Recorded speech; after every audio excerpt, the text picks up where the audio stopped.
ألم يجدك يتيما فآوى অগনবীজি অগবন্ধু আমার, আপনাকে আমি এতিম অবস্থায় পেয়েছিলাম, আমি আল্লাহ আপনাকে আশ্রয় দান করেছি। আল্লাহ রাব্বুল আলামিন তার পেয়ারা হাবিবকে এতিম অবস্থায় লালন পালন করছিলেন। আল্লাহ রাব্বুল আলামিন এক পর্যায়ে বাবা ইন্তেকাল করেছেন জন্ম হওয়ার আগে, তারপরে 4 থেকে 6 বছর বয়সে মাও ইন্তেকাল করেছেন। দায়িত্বে চলে আসলেন দাদা, দাদাও ইন্তেকাল করলেন।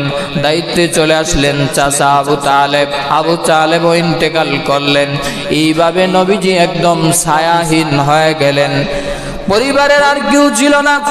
ওই বিশ্ব নবী রাহমাতুল লিল আলামিনকে মহান আল্লাহ এমন ভাবে লালন পালন করেছেন, কিন্তু বিশ্ব নবী রাহমাতুল লিল আলামিন জাহিলি যুগে জন্ম নিলেও জাহিলি যুগের বর্বর যুগের কোনো গুনাহের লেশ মাত্র বিশ্ব নবীজির গায়ে ছুঁইতে পারে নাই।